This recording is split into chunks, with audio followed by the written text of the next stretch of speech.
Alors, j'aime pas trop parler de moi parce que, voilà, j'ai plusieurs casquettes, on le sait. Bon, en fait, je suis Djabé Bachili, je suis expert en système d'information. Aujourd'hui, je suis chef de l'unité de recherche et développement au niveau de la SMTT.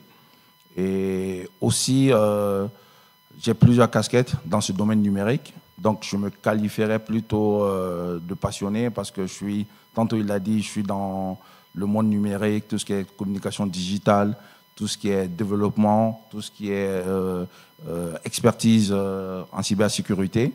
Les discussions étaient très intéressantes. Tout ce qui est protection de données à caractère personnel. Donc, il y a pas mal de choses. Donc, je me caractérise plutôt d'un passionné de ce domaine numérique.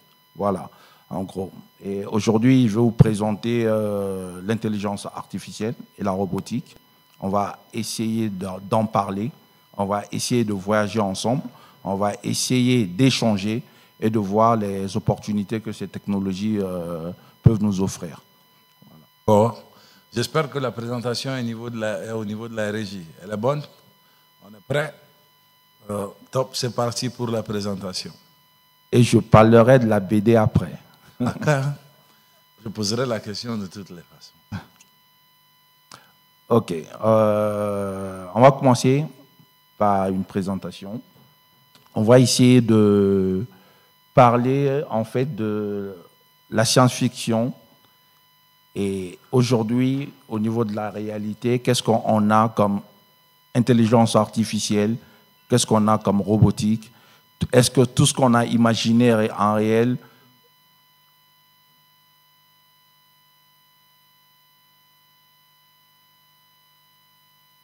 tout ce qu'on a imaginé a été réalisé durant les années. Donc, on va commencer, on va faire vraiment un voyage dans le temps de science-fiction et venir dans la réalité et aussi regarder les défis qui nous attendent.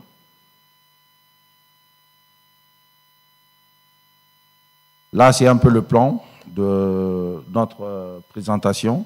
On va juste faire une brève introduction, parler de la science-fiction, parler de ce qui a inspiré en fait les chercheurs à pousser en fait ces technologies-là et aussi voir les avancées qu'on a actuellement de ces technologies et parler aujourd'hui des perspectives. Je vais déjà commencer par présenter la SMTD, donc la Société malienne de transmission et de diffusion. En fait, c'est une société d'État où l'État est actionnaire à 100%. Et on a pour but d'offrir des services numériques au grand public, que ce soit au niveau de l'administration, que ce soit au niveau du secteur privé. Donc, on gère les infrastructures numériques de l'État malien. Et à ce niveau, on offre pas mal de produits, que ce soit au niveau du data center, au niveau des, comment on appelle, des locations de support de transmission, que ce soit la fibre optique, le VSAT, les satellites, tout ce qui est en fait les points hauts. Et aussi, on est le diffuseur national de tout ce qui est TNT, radio, télé, au niveau national. On offre aussi des services à valeur ajoutée, que ce soit le call center, des systèmes de vidéoconférence et surtout aussi le data center national. Donc, on offre des capacités de stockage, des capacités de calcul dont on va parler durant la présentation. Donc, sans plus tarder, on va vous faire juste une introduction de cette présentation, en fait. On part du rêve.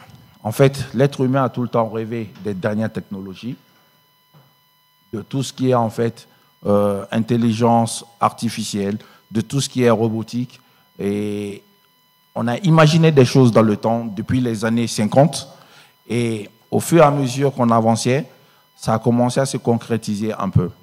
Donc, on va essayer de voir vraiment l'impact de ces technologies dans notre société, essayer de voir l'importance des avancées qui ont été effectuées et surtout regarder les perspectives que ça nous offre. Déjà, on va parler de l'intelligence artificielle. C'est quoi exactement l'intelligence artificielle? L'intelligence artificielle, en fait, c'est une branche de l'informatique qui a pour objectif de penser, de réfléchir, en fait, comme l'être humain. Donc, tout ce que, en fait, nous, en tant qu'êtres humains, on arrive à faire, c'est de pouvoir réaliser ça à travers les machines. Donc, à travers le virtuel. Et la robotique, en fait, c'est là vraiment de créer des machines qui pourront réaliser des tâches que l'être humain arrive à réaliser. En gros, en français facile, c'est les définitions de ces deux technologies-là. Et ici, on a 3 lois. Je ne veux pas trop m'attarder sur ça. C'est une loi en fait qui a été pensée dans les années 70, d'un écrivain américain russe qui disait que en fait que il y a 3 lois en robotique qu'il faudra forcément garder. À savoir que 1, les robots sont au service de l'être humain et ils vont réaliser tout ce que l'être humain en fait va leur dicter. La seconde loi, c'est de dire que les gens, en fait, les personnes doivent être qualifiées pour donner des ordres aux robots pour pouvoir réaliser la première loi. À défaut de ne pas réaliser la première loi, le robot peut s'auto-détruire. Et aussi, la troisième loi, c'est de protéger coûte que coûte, en fait, l'être humain, même si ça met en cause les 2 lois qu'on a évoquées. Donc, en gros, c'est de dire que les robots ont été pensés au début. Vraiment, c'était une technologie qui devait être au service de l'être humain. C'est ça la base. Maintenant, on va voir au fur et à mesure avec le temps, est-ce que ça a été respecté? Est-ce que c'est la réalité? Et là, on va parler de tout ce qui est science-fiction qui a inspiré, en fait, vers ces technologies-là. Et on va vous présenter quelques films classiques que vous allez peut-être reconnaître, que vous allez peut-être chercher à voir. Mais vraiment, je pouvais mettre plusieurs films, mais là, j'ai mis l'accent sur quelques films qui vont venir, mais je n'arrive pas à les voir.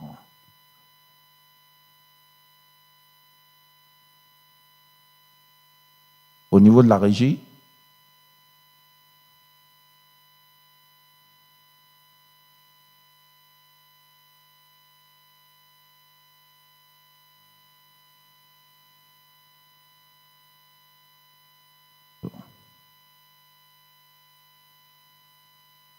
c'est pas grave en fait.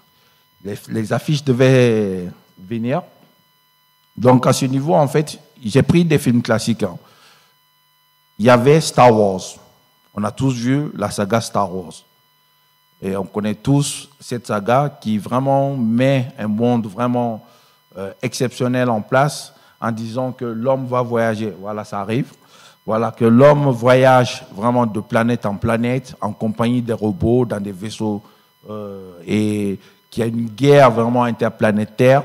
Et en fait, ce que ce film expose dans notre imaginaire, c'est de dire que il est arrivé un temps où l'homme a pu cohabiter avec les robots et a pu utiliser les robots à bon escient, que ce soit pour faire la guerre, pour pouvoir en faire des tâches et tout ça. Vraiment, c'était le monde parfait. Et puis, il y a le film Terminator qui nous met vraiment l'opposition en disant que les robots, à un moment donné, se sont retournés contre l'être humain et qu'il y a un combat entre l'être humain et les robots et tout, et chacun essaie de protéger en fait sa communauté, et ça nous offre un affrontement durant toute la saga. Et l'un de mes préférés, Matrix, qui nous expose vraiment un monde virtuel où, à un moment donné dans le film, on ne sait même pas si nous-mêmes téléspectateurs, on est réel ou bien on est virtuel. Un monde exceptionnel, et on va essayer de voir dans les avancées, est-ce que réellement, en fait, c'est ce qu'on a pensé dans ces films-là ont pu être réalisés. Voilà, ça a pris du temps. Ça, c'est la technologie. Donc, maintenant, vous voyez les différentes affiches, et surtout aussi le film Blade Runner. Et là, c'est un film vraiment philosophique qui est énorme, où à la fin, la conclusion, c'est vraiment, ça nous pose une question de dire, est-ce que les robots sont plus humains, ont plus d'humanisme que l'être humain? Et vraiment, je vous conseille de regarder ce film-là. C'est l'un des vieux films vraiment de science-fiction, mais qui a une philosophie derrière qui est énorme en fait. Donc, On va essayer de répondre à ces questions en fait, qui ont été posées dans ces science-fiction-là, avec les avancées actuelles qu'on a au niveau de l'intelligence artificielle et de la robotique.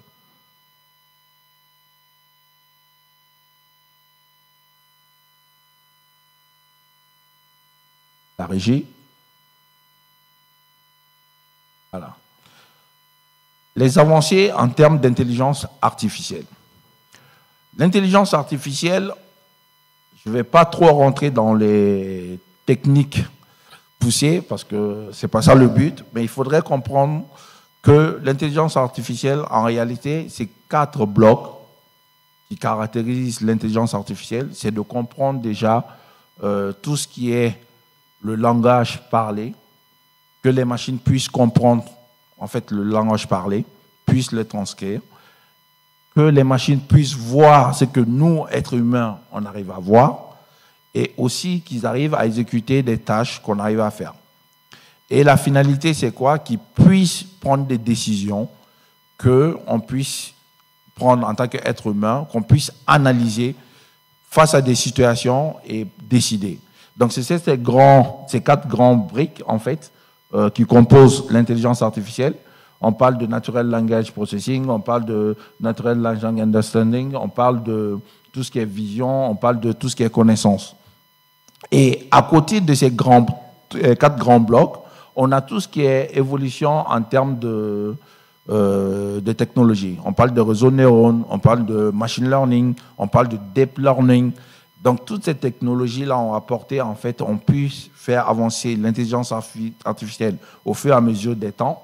Et ces derniers temps, avec l'évolution, en fait, de tout ce qui est intelligence artificielle générative, que tout le monde, quasiment, je dirais, en 2003, devrait utiliser. Donc, il y a pas mal d'étudiants. Je vous poserai la question après si vous commencez à utiliser ces choses-là et vraiment qu'il y ait une révolution et que Bill Gates qualifie de la 3e révolution dans le monde informatique. La première révolution, ça a été l'Internet. La 2e révolution, ça a été le mobile. Et la 3e révolution, réellement, c'est vraiment l'intelligence artificielle générative. Et là, on est dans ce monde-là. Et ça, c'est dû vraiment à une technologie qu'on n'en parle pas beaucoup. C'est tout ce qui est en fait transformer et tout ce qui est aussi, comment on appelle, les large language models. Vraiment, qui commencent à vraiment emmagasiner des données avec lesquelles l'intelligence artificielle arrive maintenant à parler et à faire les cross-selling entre les différentes technologies. Donc, ce slide, il est un peu technique, mais vraiment, c'est les grands briques de l'intelligence artificielle. En gros, c'est pour dire quoi? C'est que ces 4 blocs et ces technologies devraient nous permettre de réaliser ce qu'on a pensé de l'intelligence artificielle dans le temps, dans les films.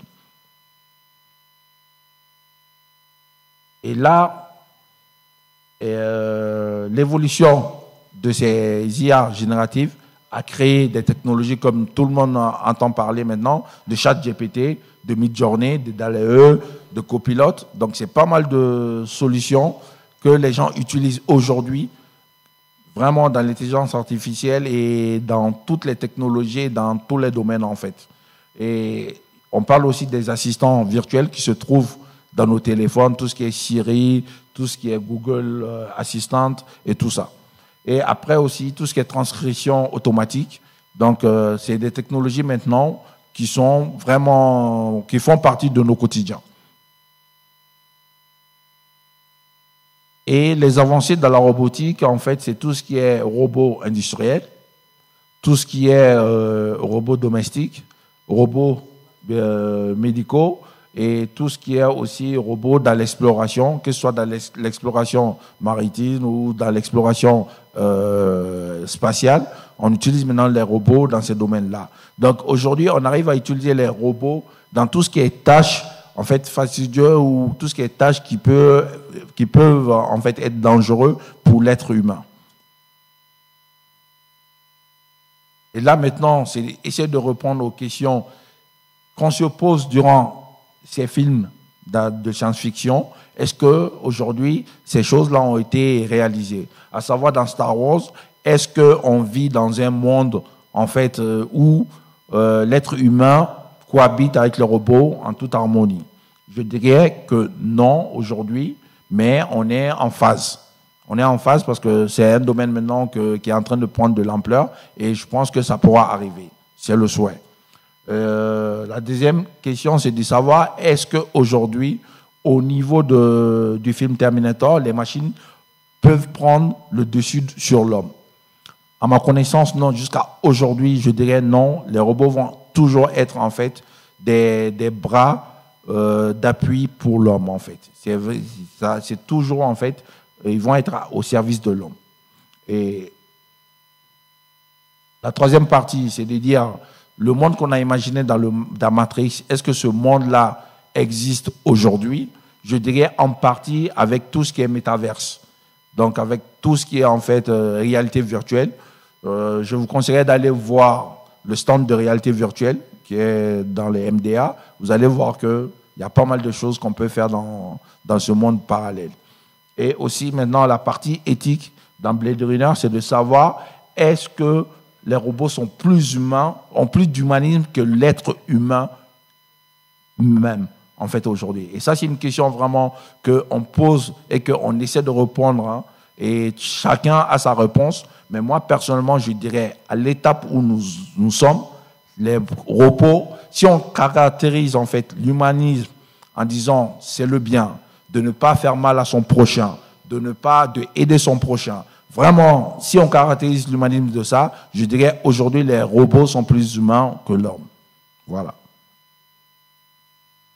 Et là maintenant, les défis par rapport à ces futures technologies-là, c'est vraiment les défis en tant qu'infrastructure numérique, parce que on parle de cette technologie, mais derrière, c'est soutenu par tout ce qui est en fait les infrastructures numériques.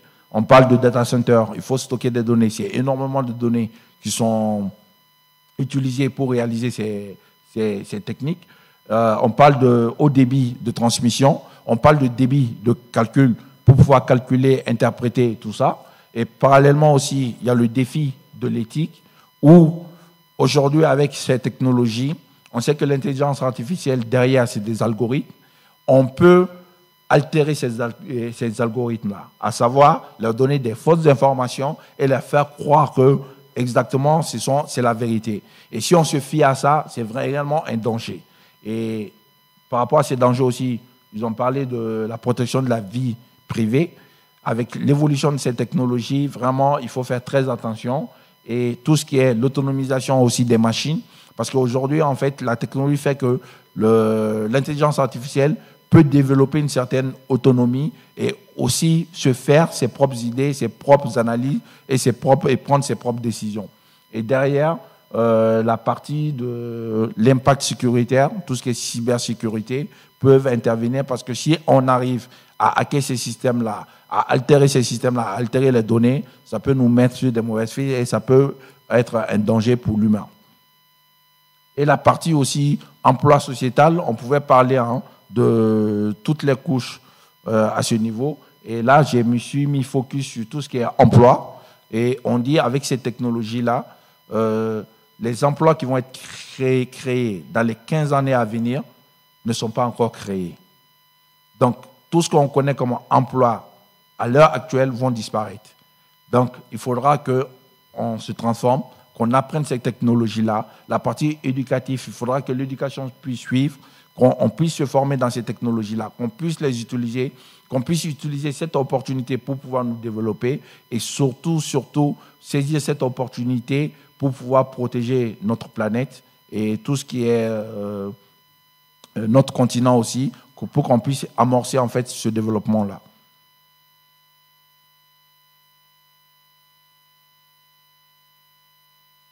La régie.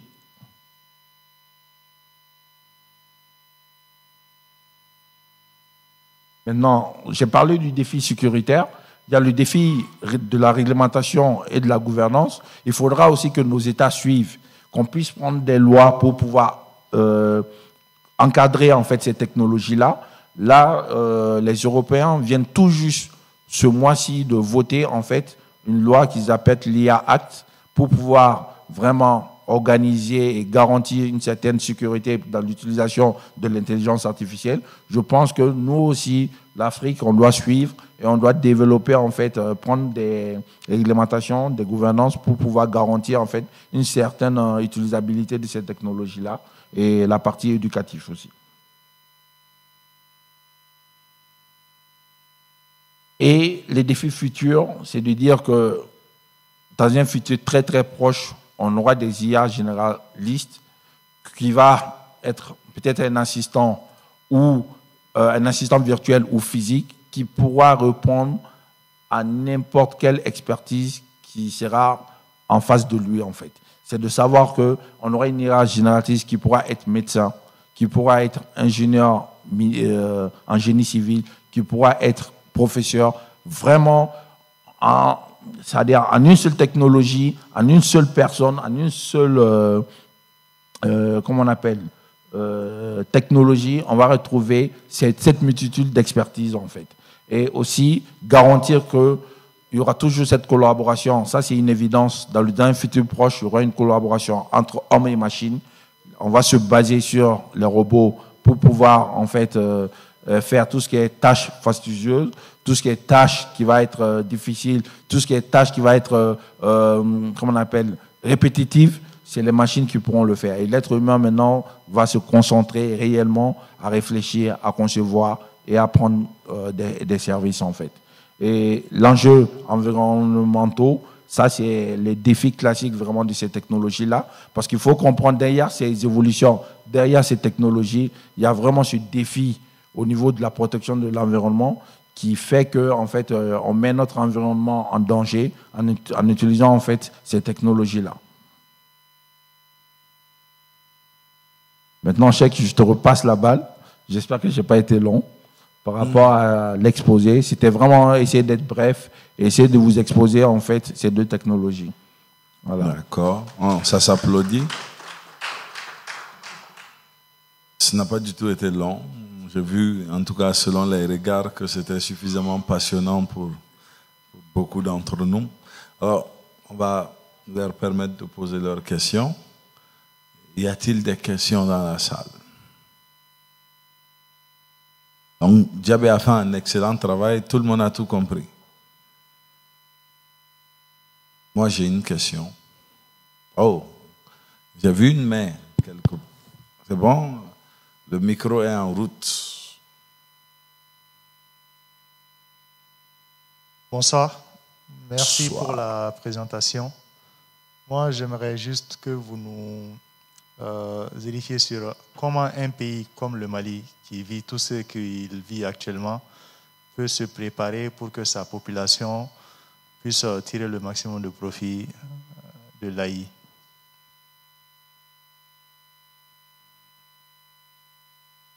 Ok, c'est une très belle question. Il faudrait savoir qu'en fait, ces technologies aujourd'hui sont à la portée de tout le monde en fait. Et en réalité, pour exceller dedans, parce que ces technologies, quand je dis c'est à la portée de tout le monde, on peut les utiliser. Mais il ne suffit pas seulement de les utiliser comme un citoyen lambda ou une personne lambda qui les utilise. Il faudra réellement réinventer des nouveaux usages qui vont répondre, nous, à nos besoins. Vous avez pris le cas du Mali, on a tellement de défis ces temps-ci, que ce soit sécuritaire, que ce soit politique, culturel, énormément de défis. Énergétiques aussi. Voilà. Et là, il faut réellement que nous, on utilise cette technologie-là pour pouvoir optimiser, pour pouvoir développer et développer des usages qui pourront répondre, nous, à nos besoins. Et ça ne peut pas aller sans vraiment la partie éducative, la partie formation. Il faudra qu'on se forme dedans, qu'on excelle dedans et qu'on puisse les utiliser à bon escient. Et j'aimerais faire vraiment un chapeau au gouvernement dans ce sens, parce que pas plus tard qu'il y a la semaine dernière, la loi sur la création du centre d'intelligence artificielle de robotique a été votée au niveau du CNT. Et je pense que c'est une première, l'une des premières en Afrique, l'un des pays à créer ce centre-là, vraiment pour pouvoir faire face à ces défis. Donc, pour dire qu'on est conscient par rapport aux défis qui nous attendent. On est conscient de ces technologies, ce qu'ils peuvent nous apporter. Maintenant, c'est à nous maintenant de dérouler, de mettre vraiment une roadmap qu'on peut dérouler en termes de formation, en termes d'acquisition d'infrastructures numériques pour favoriser le développement de ces technologies-là et de les utiliser à bon escient. Merci. Voilà, question. J'ai le micro en même temps. Question. Tu ne peux pas refuser de me donner le micro. Question. Question, il n'y a pas de problème. Bonsoir à vous. Bon, déjà, je pense que qui parle d'intelligence artificielle, généralement parle des data. Maintenant, il y a beaucoup de défis, comme mon frère vient de le dire. Et je pense qu'en termes de data, jusqu'à présent, quand même, certains qui évoluent dans le domaine de la santé et tout ce qui va avec, il y a beaucoup qui se plaignent, qui n'arrivent pas à avoir des informations, des données. Par exemple, dans le domaine de la médecine, on dit que les 10% encore des données à tester. Parce que, comme vous le savez, généralement, c'est des données qu'on prenne, qu'on met, qu'on teste pour que ça puisse être régénératif au fait. Donc, quelle solution, peut-être comme l'État a déjà mis des trucs en place maintenant, quelle alternative pour vous, ces jeunes-là qui sont aujourd'hui passionnés dans ces différents domaines, dans les nouveaux métiers du numérique, quelle proposition peut-être avez-vous à faire ou bien qu'est-ce qu'il faut faire réellement pour pouvoir collecter le maximum de data aujourd'hui? Merci. Ok, une très belle question. Il faudrait savoir que en fait, ces technologies ne vont pas nous attendre aussi. Hein. Il faut comprendre. C'est vrai, on va créer un nouveau centre et tout ça, le temps que ça puisse prendre, acquérir des infrastructures qu'il faut, créer les données. Parce qu'on parle de data, pour avoir les données, il faut déjà les créer. Il faut avoir un système qui puisse récolter ces données-là et toujours tout. Mais ce qui est fascinant dans ce domaine, ce qu'il faut savoir, on ne va pas réinventer la roue non plus. Aujourd'hui, avec tout ce qui est IA générative, on parle de large language model, en fait, qui sont des données qui modélisent énormément, en fait, des terras de données répartis dans le monde, en fait. Ils analysent, ils s'entraînent sur ça. Et aujourd'hui, on a accès à cette, en fait, technologie partout dans le monde. Je vous donne juste un exemple. N'importe qui peut prendre aujourd'hui l'API de ChatGPT, se connecter sur ChatGPT et essayer de développer de nouveaux usages là-dessus. Donc, c'est à la portée de tout le monde.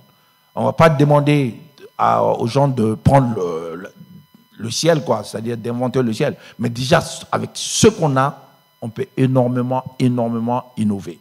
Moi, je défie quiconque aujourd'hui d'aller juste sur ChatGPT, d'aller demander à ChatGPT de se mettre dans la peau d'un médecin et que vous le communiquez juste des symptômes et que vous lui dites de vous prescrire en fait une ordonnance. Vous allez être étonné. Et c'est là où vraiment l'idée de dire que en fait ces technologies-là, il ne faut pas attendre, il faut réellement les utiliser parce que il va vous donner peut-être des informations qui sont correctes. Il va vous donner presque quelque chose qui est clair et net. Mais c'est des données qui ont été fournies par d'autres personnes. Donc c'est là où il y a ce hic-là. Il faudrait vraiment qu'on commence déjà à utiliser et parallèlement qu'on puisse développer aussi notre data à côté, nos données à côté, pour pouvoir maintenant utiliser des données qui viennent de nos usages nous-mêmes en fait. Et là, je fais un cross-selling vraiment à ma société, la SMTD, qui a le data center national. Et je peux vous garantir qu'on a énormément de capacités à stocker vos données. Donc, n'hésitez pas, si vous avez des données à stocker, pensez à la SMTD. Si vous avez des données à stocker, passez à la MTD. Donc, le métier de médecin peut facilement disparaître. Facilement. Pas que le médecin. L'ingénieur en génie civil, le développeur informatique, l'ingénieur en sécurité, le commerçant au bout du quartier. Je dirais quoi, on dit en fait 80% des métiers qu'on connaît aujourd'hui vont disparaître dans 15 ans. Ouais, le mien ne disparaîtra pas. Bonne chose. J'espère pas. Ça n'a pas été dit. Oui. Question. Mhm. Maintenant, j'ai remarqué que la plupart des jeunes Maliens qui sont à l'école, par exemple, ils utilisent seulement les chats GPT pour l'utilisation, les quoi. devoirs. L'utilisation seulement. Mais est-ce qu'il y a une perspective qui nous montre que est-ce que l'État nous donne l'occasion de, par exemple, de se former dans ce domaine, quoi? Ouais. Oui, en fait, il faut savoir que ces technologies-là, on commence à les connaître juste il y a 2 ans maximum. Vraiment, ils sont en train de faire une révolution il y a juste 2 ans. Donc, l'État est en train de se préparer et tout. Aujourd'hui, je défie quiconque de dire qu'il y a un cursus, en fait, maintenant, dans l'intelligence artificielle, dans la robotique, dans ce qu'on connaît aujourd'hui dans l'existence. La question n'est pas là. C'est qu'il y aura des formations qui vont suivre, qui vont venir là. Aujourd'hui, ça nous offre l'opportunité d'utiliser ces technologies-là et tout, mais pas que. Je vous ai parlé des API.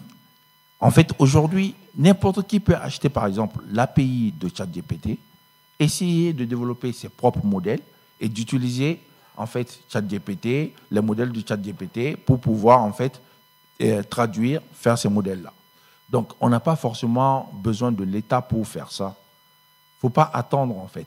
Il faut juste explorer, il faut juste être passionné, en fait. Il ne faut pas qu'on soit dans l'utilisation simplement, qu'on soit dans la création aussi. Donc, ce que j'inviterais, en fait, les étudiants, ce n'est pas seulement d'utiliser ces technologies-là pour faire ses devoirs ou pour juste répondre à des questions qu'on va leur poser, des trucs comme ça. Mais il faudra réellement les utiliser pour se former, pour pouvoir les utiliser et développer d'autres usages. Donc, c'est à la portée de tout le monde, il faudra s'y mettre. Il y avait une question par là, non? Ouais. Oui. Oh.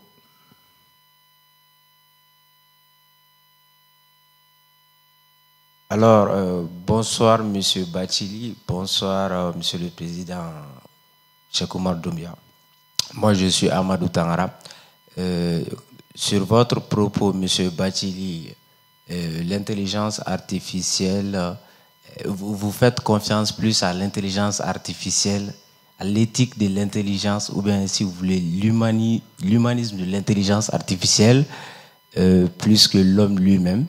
Moi, je pense que, au fait, est-ce que vous pouvez nous apporter des éclaircissements là-dessus, vu que l'homme, quand même, a un cœur qui parle de cœur, parle de sentiments et tout. Donc, est-ce que vous pouvez élargir un peu le sujet pour que je puisse comprendre, quoi? C'était ça ma question. Une très belle question, un très beau sujet de philosophie au bac. Hein. Je peux vous rassurer par rapport à ça. Et ce que je vais vous dire, ça n'engage que ma personne. Mais en réalité, on parle d'humanisme. On parle d'émotion. On parle de cœur. Aujourd'hui, on a des robots qui arrivent à interpréter nos émotions, qui arrivent à ressentir ce qu'on ressent. Donc, moi, je dirais ce côté de qualifier, en fait, l'humanisme par rapport à ces émotions-là et tout. Les robots, ils l'ont. C'est pas ça la question.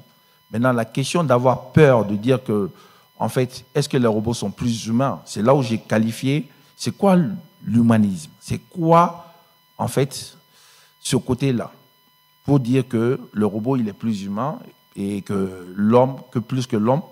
Je veux vous inviter à aller regarder le film Blade Runner.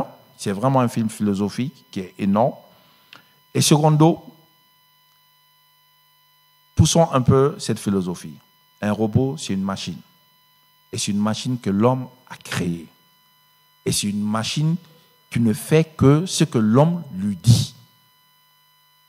Donc, si on se met conforme par rapport aux 3 lois qu'on avait citées, en réalité, le problème, ce n'est pas la machine. Est-ce que le grand problème de l'humanité même, ce n'est pas l'être humain? Ce n'est pas les machines qui sont en train de faire les guerres. Ce n'est pas les machines qui sont en train de créer cette pauvreté, cette précarité. Ce n'est pas les machines qui sont en train de créer des complots. qui sont en train de créer, par exemple, ce conflit que le Mali vit dans le Sahel. Ce n'est pas les machines, c'est l'être humain. Donc, aujourd'hui, à l'état actuel, là où nous en sommes, si on se dit l'humanisme, c'est le bien, c'est de faire protéger son prochain, c'est d'aider son prochain, aujourd'hui, les robots, l'IA ne fait que nous protéger ou nous aider. Vous-même, personnellement, vous utilisez l'IA dans quoi? C'est à faire peut-être vos devoirs, à répondre à certaines questions, à approfondir vos connaissances. N'est-ce pas? C'est plus bénéfique en votre personne qu'autre chose. Or, la précarité que nous vivons, le malheur de ce monde-là aujourd'hui n'est pas provoqué par les robots, c'est l'être humain. Donc, ce qui fait qu'aujourd'hui, on peut dire que l'être humain, les robots sont plus humains, ont plus d'humanisme que l'être humain. Peut-être ça va changer dans le temps, on ne le souhaite pas. Et c'est là où on va tomber maintenant dans l'effet Terminator. Et là, c'est un autre sujet de philosophie, en fait. Donc, je m'arrête là. Oh. La dernière, hein? Ok, bonsoir, monsieur. D'abord, est-ce qu'on est d'accord que l'homme est le fruit de la nature? Oui. Ok. Et les robots aussi sont le fruit de l'homme? Oui, sont le fruit de l'homme et le fruit de la nature. Voilà, et le fruit de la nature. Et actuellement, l'homme est en train de détruire la nature. Alors, il y a vraiment une vraie question à se poser sur le plan des robots. Exactement. Et là, au niveau de ces robots, il faudrait comprendre, parce qu'en créant ces robots-là, les composantes qui utilisent, que ces technologies utilisent, engendrent énormément de déchets pour notre environnement. Ces composantes sont en train de détruire, en fait, notre environnement. Donc, ce qu'il faudrait savoir, est-ce qu'aujourd'hui, on est en train de créer des robots en détruisant notre environnement? Est-ce qu'il y a-t-il les moyens d'utiliser ces robots pour reconstruire cet environnement-là? C'est un autre sujet. Donc, il faut juste peser le pour et le contre et mettre... Je pense qu'elle fait référence à nature en termes de création. En termes de création de l'être humain même. Là, ça c'est une question très philosophique et très religieuse aussi. Donc, et là où moi je pousse un peu la chose, c'est de dire que on a tous été créés. On est tous partis d'un point zéro. De ce à quoi on croit. Exactement. D'un point zéro. Quelles que soient nos croyances, on est tous partis d'un point zéro.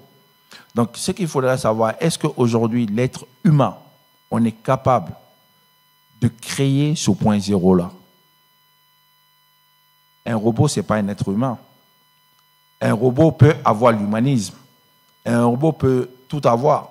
Aujourd'hui, on peut même simuler, en fait, pas simuler, mais créer, cloner l'être humain. C'est possible, hein, techniquement, jusqu'à ce qu'aujourd'hui, on a l'éthique qui nous interdise de le faire. Mais la technologie, les théories existent. Mais la question qu'on se pose, même si on arrive à le faire, même si on arrive à réinventer ce monde-là, le point zéro qu'il a créé. Ok, mais là, il y a encore un autre problème. Parce que de base, l'homme a créé les armes pour se défendre. Vous êtes la dernière. Okay. De base, l'homme a créé les armes pour se défendre. Et actuellement, les hommes utilisent ces mêmes armes pour s'entretuer. Actuellement, l'homme est en train de créer les robots pour l'aider lui-même dans ses tâches quotidiennes. Et ça veut dire que ces robots aussi, comme ces fusils qui ont été déroutés de leur fonction originelle, ces mêmes robots peuvent être déroutés. Est-ce que ces robots-là ne seront pas la source de guerre future et de la destruction même de l'humanité? Très belle question aussi. Hein. On pousse un peu le sujet. La question qui se répond elle-même. Exactement. Elle se répond elle-même. C'est de dire aujourd'hui, quel que soit Alpha, que ce soit ces robots, que ce soit une autre technologie, si l'homme ne prend pas conscience de cet humanisme qu'on a défini, il utilisera les moyens qu'il a pour détruire et pour faire garantir ses intérêts. Que ce soit les robots, que ce soit une autre technologie qui va être inventée, que ce soit... En fait, la nature humaine est faite de telle sorte que aujourd'hui, si on ne garde pas nos valeurs, si on ne se met pas certaines barrières en disant qu'on protège son prochain, qu'on peut vivre en paix sur cette terre, il n'y aura pas en fait, quelles que soient ses limites, que ce soit ces robots ou autre chose, l'homme les utilisera. C'est là où je reviens toujours à l'affirmation que j'ai eu à dire et que je pose la question, est-ce que le plus grand danger de l'humanité aujourd'hui, ce n'est pas l'être humain lui-même? Ça dépend. Bon, je peux me mêler de votre... Exact. Moi, ce qui m'intrigue peut-être, c'est que partout où la puissance existe, il n'y a pas d'harmonie. Je ne sais pas si ça, c'est un concept auquel on adhère. C'est que la puissance est privatrice d'harmonie. Si on met ce petit nombre dans cette salle, comme à titre égal, on travaillera à trouver une harmonie. Mais au moment où, dans cette salle, il y a ce petit nombre et que 1, 2, 3 deviennent plus puissants que les autres, l'harmonie commence à se dissiper. L'idée de subordination des outils, comme les armes de guerre qui ont été prises, par exemple, s'il y avait un équilibre en armement pour se protéger, il n'y aurait presque pas de conflit. Mais dès lors que la puissance, c'est-à-dire que les ressources sont à la fois dispatchées de façon illégale et de façon inéquitable, ce qui fait que ça va se passer comme ça. Donc les robots, ça va être la même chose. Aujourd'hui, parlant d'armement, nous avons des armées qui sont préparées pour pouvoir faire la guerre sans hommes. L'armée américaine, l'armée russe, ils ont des unités spécialisées dans des conflits avec des engins lourds, des avions, tout 100% sans hommes. Même ici au Mali, on le fait maintenant, les drones qui bougent, c'est la guerre sans hommes. C'est vrai, l'homme, il participe, mais il n'est pas sur le terrain. Donc, l'idée, c'est de peut-être définir jusqu'où la puissance humaine doit évoluer, jusqu'où notre évolution ira, et quel serait le coût réel de cette évolution. Maintenant, aujourd'hui, des pays comme le Mali, pour revenir à sa question, monter à bord du train, nous allons monter à bord. Mais nous découvrons ça tout de suite. Tout de suite. Je lisais il y a quelque temps, je disais que la 4G est une découverte nouvelle pour beaucoup de gens. Mais pendant la Seconde Guerre mondiale, il y a une certification que l'armée américaine utilisait de la 4G. Pendant la Seconde Guerre mondiale. En 1988, l'armée américaine a lancé un programme qui s'appelle, vous pouvez regarder sur Google, HAARP, HAP. Programme d'utilisation des hautes fréquences pour la modification du climat. Au départ, c'est une arme de guerre. C'est que, par exemple, le Mali, c'est un pays tropical. Il faut pouvoir transformer le Mali en un pays froid. Donc, le froid va venir nous tabasser ici avant que l'armée même n'intervienne physiquement. Les hommes ont réfléchi à toutes ces choses. Maintenant, quand ils arrivent à les perfectionner et à les amener à un niveau où on peut industrialiser ou commercialiser, c'est là où le grand public découvre. Mais c'est la bonne et la mauvaise chose, là où ça prouve que l'humain est suffisamment intelligent pour dompter toutes choses, et là où ça prouve aussi qu'en voulant dompter toutes ces choses-là, nous nuisons à nous-mêmes. Mais ça va aussi de deux principes de départ. Le premier principe de départ, c'est de composer avec la nature. C'est la différence que l'on trouve entre l'Afrique et l'Occident, par exemple. Ce que la nature nous donne, nous voulons vivre avec ça. Point. Nous composons avec la nature. Et de l'autre côté, les gens veulent dompter la nature. Et quand on veut dompter la nature, on oblige la nature elle-même à sortir de son carcan. Et on crée un vide qui finit par nous détruire nous-mêmes. Mais bon, on me fait signe qu'il faut que l'on arrête. Donc je vais laisser Diable conclure et on pourra procéder. Merci beaucoup, Cheikh. Pour vraiment cette pensée philosophique et tout. Et c'est là où je vais en terminer aussi, c'est de dire aussi, n'ayez pas peur en fait de cette technologie-là. Parce que déjà, nous, on part d'un point où quasiment on est dos au mur. Donc, on ne peut pas tomber encore plus mal, quoi, je pense. Et ces technologies-là, c'est une opportunité pour nous, pour la jeunesse africaine, pour l'Afrique. Saisissons-la et on verra maintenant, arrivé à quai, on verra maintenant si on a pris le bon train ou pas. Mais prenons déjà le train, on sera après. Je vous remercie. Merci beaucoup, Djabé. Merci à vous d'avoir suivi. C'est le moment de la photo de famille.